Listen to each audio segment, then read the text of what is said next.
Today we are going to learn about enzymes.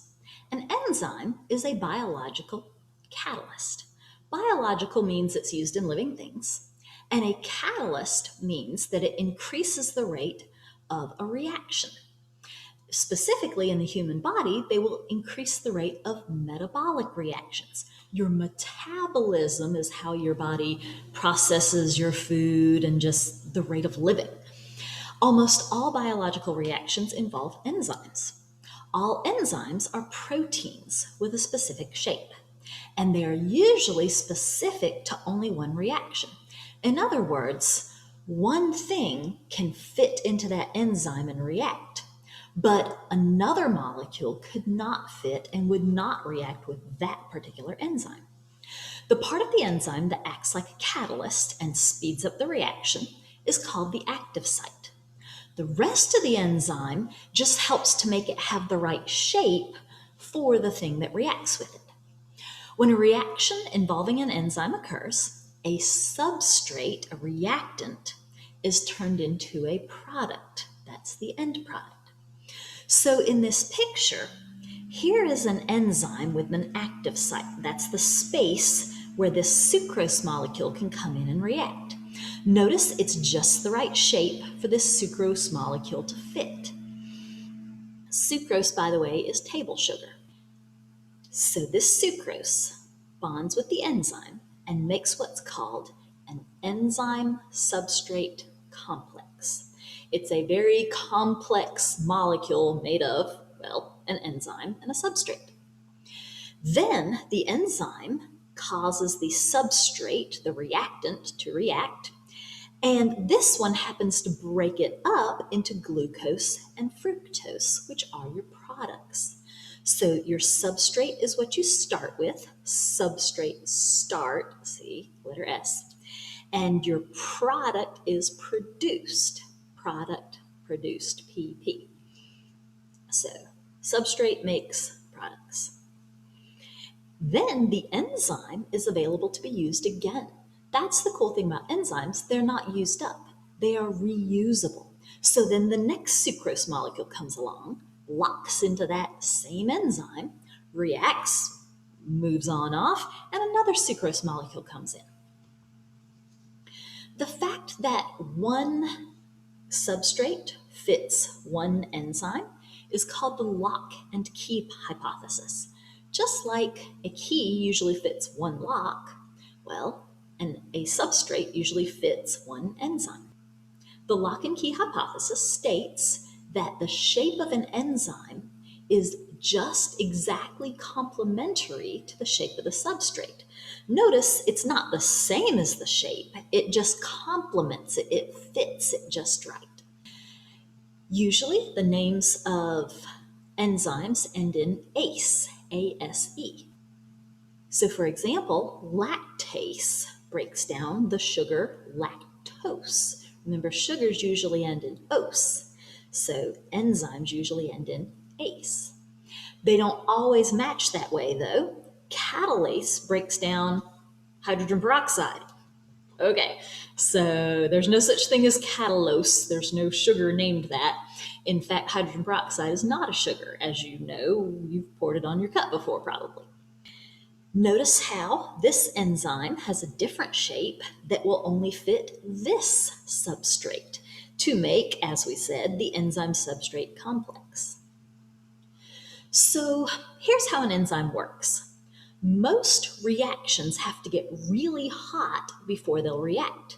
They have to get hot because the particles move around faster and they hit each other harder, faster, and with more energy, and that causes the reaction.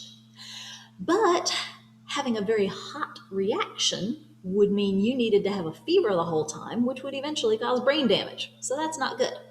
So that's why our bodies have enzymes. An enzyme will lower the energy needed to get the reaction started. So instead of having to have a really high energy and high temperature, you can have a lower energy and lower temperature and still have a reaction. And that is how an enzyme works. It works by lowering the activation energy of a reaction. What's activation energy? It's the energy to get the reaction activated and started. For example, Why isn't this paper on fire? Well, obviously, I haven't lit it on fire, right? I mean, we have to have a flame. And so the flame provides the activation energy to get this reaction started. Then once the paper starts to burn, then it provides its own activation energy in the form of heat that keeps the paper burning until, of course, you run out of paper. So the activation energy is like the flame that gets the reaction started. Here's an example of an activation energy diagram. At the beginning is the energy of the reactants. At the end is the energy of the products. So this energy level is the reactants, this energy level is the products. Your activation energy is from the reactants to the top of the hill. So from right here up to the top of the hill is how much activation energy you have to have. That is an uncatalyzed reaction without the enzyme. Please add the word uncatalyzed, and please label the reactants or substrates and the products. Then, when you add the enzyme, notice how the hill isn't quite as tall. The beginning and the end are the same, but the hill, you don't have to have quite as much energy to get over the hill, to get the reaction started. So a catalyst lowers the activation energy, so you just have to go from here to here, not all the way to the top. And that makes it a much easier reaction to happen. For example, in your body, you have salivary amylase, an enzyme in your saliva that helps digest your food. You also have digestive enzymes in your stomach that help digest your food. These are all enzymes. Without these digestive enzymes, if you ate one meal, do you know how long it would take your body to digest that meal without enzymes? 50 years. Isn't that crazy? And so it is very important that we have enzymes because you would eat food, you would be full, it'd be sitting there in your stomach, and you'd be dead of hunger in 30 days, except you wouldn't feel hungry because your stomach would be full. And 50 years later, when you finished rotting, your food would finish rotting and decomposing. Yeah, so that's why your body needs enzymes to speed up digestive process. And your body also needs enzymes to speed up other reactions. So it's not just digesting your food. Enzymes have an optimum temperature at which they work the fastest and the best. Optimum means the best temperature. So for mammals, the optimum temperature is around 40 Celsius. Your temperature is 98.6 degrees Fahrenheit. That's 37 Celsius. So most mammals, the enzymes work best around 37 to 40 Celsius, which is body temperature. However, an Arctic snow flea has enzymes that work best at 10 Celsius because it's out in the cold. And thermophilic bacteria, thermo, heat, phileo, love, heat-loving bacteria, work best at 90 Celsius. Water boils at 100 Celsius. Remember, not Fahrenheit, this is Celsius. And so they have enzymes that work best right below the boiling point of water, which is the warm water that they're living in. So if you'll notice, this is the temperature and this is the rate of the reaction.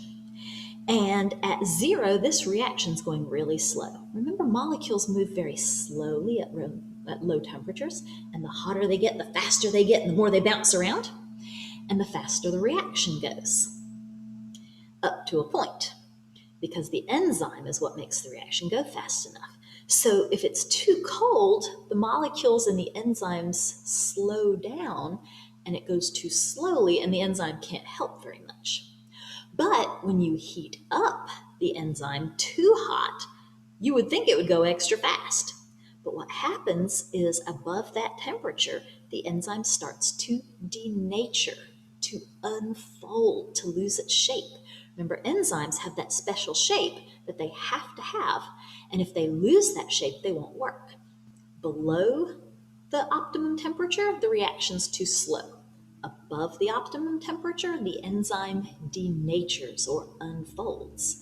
And that protein that has that specific shape doesn't have the shape anymore, so it can't do the job anymore. So this enzyme works best at the highest point of the hill. If you'll take that highest point and draw a line straight down, that happens to be at 40 Celsius. So that's the optimum temperature for this particular enzyme. Another thing that can denature an enzyme is the pH. pH is how acidic or basic something is. And you have to have just the right pH for an enzyme to work correctly. Your stomach enzymes work really well at a pH of about 1. Your stomach acid, well, is acidic. Your stomach has a pH of about 1, and the enzymes in your stomach work best at that pH. However, your saliva is a little closer to neutral. So the salivary enzyme, salivary amylase, works best at a more neutral pH, near 7. So let's figure this out exactly. Here is a graph of different enzymes. This one is pepsin, this one is arginase, and this one is salivary amylase. On the computer, this line and this line will be two different colors. So we want to find the pH at which salivary amylase works best. Go to the top of the hill and then go straight down. And I would say a pH of about 6.5 or 7, whichever one you think is closer. In fact, you might want to line something up so you can see a little better.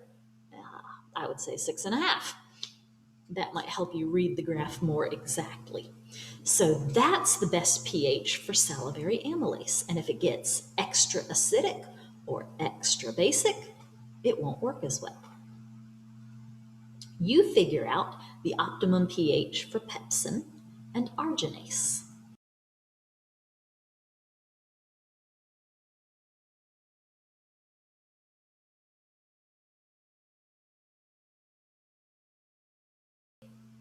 Another thing that makes enzymes work better is if they are more concentrated. If there are more enzyme particles, they'll work better because that way more food molecules can run into more enzyme molecules and react at once.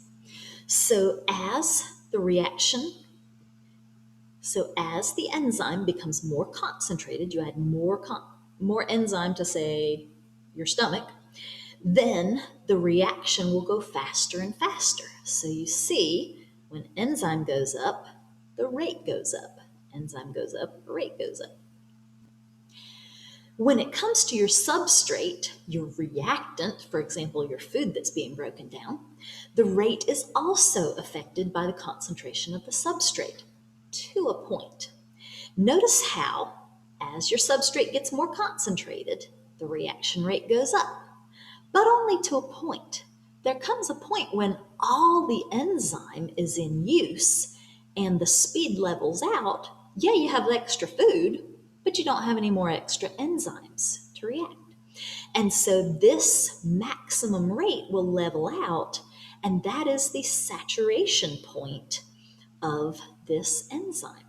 Every enzyme is in use, and it doesn't matter if you have more food, more substrate, it can't react any faster because it's using all the enzyme that's there. Please label the point of saturation on the graph. Put it right here, even with this dotted line. That's the point of saturation. So please write saturated or point of saturation. They're the same thing. So in real life, enzymes are proteins, which are affected by their environment, like temperature and pH. Organisms that live in different conditions have adapted by producing enzymes more suitable to their environment. So for example, thermophilic bacteria, heat-loving bacteria, work best in high temperatures. Mammals, endotherms, animals that keep their body temperature constant, also keep the enzymes at a constant temperature, which helps them work the best.